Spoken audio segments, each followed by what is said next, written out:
Hey everybody, welcome to Clardy Woodworks. Hope you're doing well.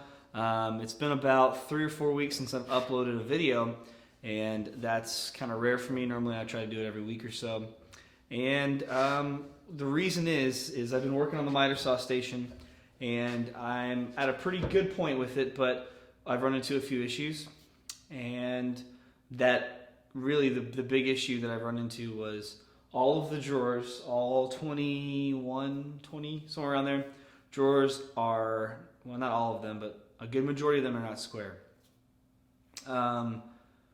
There's some problems with problems with the sheets of lumber that I had. I think it might have been the way I had them stored. They bowed a little bit, and some of the cuts were off slightly. So it kind of, it's a combination of things, and so none of the drawers are square. I assumed everything was square, and I didn't check for square. So my fault on that part. But when I was assembling, I didn't check for square. I think I was in a hurry, and so none of the drawers are square, which means they won't sit. You can see this one's kind of sticking out. They don't sit flush.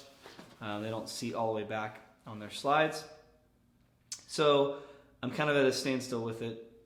Mitre Saw Station is going to go on hold. I've got all the drawers installed, and I put faces on the top ones, and the bottom ones are installed. I just don't have faces on them. And just to be functional, so I could throw some stuff in there, get things somewhat organized, so I could work on some other projects that I have to get started on. Mainly a table and bench and buffet / shelving thing for a client of mine. So Mitre Saw Station's on hold. I have to get 8 more sheets of plywood. That's what it takes to build all the drawers and drawer fronts. So I contacted Arauco, who had previously sponsored the Mitre Saw Station build, and although they were super gracious and super helpful, they just couldn't provide any more at this time. So I'm going to move on from them as a sponsor from this. They did a great. They were super helpful, and I appreciate all that they did contribute, because it was a lot of lumber or a lot of plywood. But moving on. So I'm looking for another sponsor for it. 8 sheets of plywood for me. It's a lot of money as a hobbyist. So they're about $30 a sheet, give or take. So this is all AC sanded ply, but it's still pretty nice plywood. So I want to try and find something good. I've been talking to a few companies about it, and so we'll see how that works out. If nothing else, I'll just have to buy it on my own, which means it'll take longer, but we'll see how it plays out. Until then, I'm going to move forward with some other projects, and it's my birthday month. It's February. I was born in February, so here in a couple days I've got a birthday, and so I've got some birthday money coming in. I'm looking at investing in a track saw. Grizzly track saw is trying to decide. That's the better option. I'm looking at the Shop Fox track saw because it's cheaper. It's got some pretty decent reviews, so I don't know. I'm trying to decide there. And then I am building this. This is going to be a Trundle X style. I've heard 2 different kind of descriptions of it.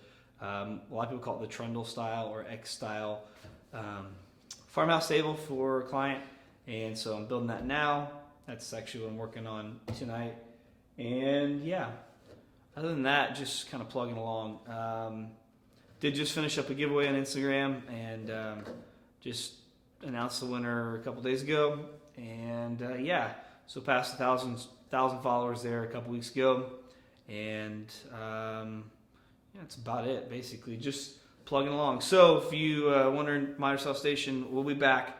I've got some more videos for it, but until I can get the plywood for the drawers and get drawers made, it's kind of on hold. The videos are on hold. So lots of footage still to edit, but just kind of stuck. So that's about it. Hope you guys are doing well. I've got two videos coming up, hopefully in the next week or so, where we're going to talk about wood movement.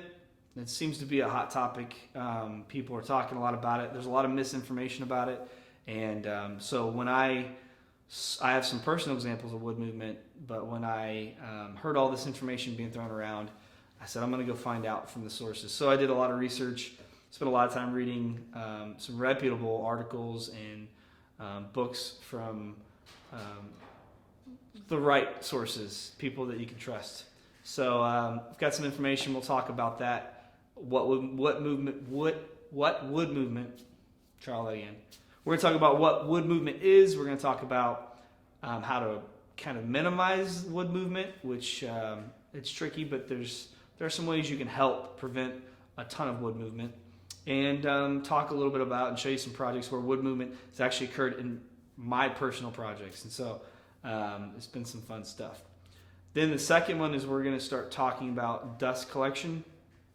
Another one of those topics that there's a lot of information out there, and it's not all bad information, it's just really hard to digest from a bunch of different sources. So I'm going to try and compile everything together and have a really concise, really easy to understand video. It kind of explains the whole thing. I also have a dust collector, so I'm working on trying to get some duct work and some other things in here to really clean up the air. So yeah, hopefully you're doing well. Hopefully you're having a good week. If you're not, it's going to get better. Always does, man. Anyway, I hope you guys have a good day. If you have any comments, you have any questions, you have any suggestions, you can comment down below. Don't forget to subscribe if you're new here. And check us out over on Instagram. Excuse me, McClarty Woodworks on Instagram. It's just www.instagram.com/McClarty Woodworks. If you're on a PC, if you're on your tablet, download the app. It's a lot easier. So check us out there, and I hope you guys have a great week. Thanks.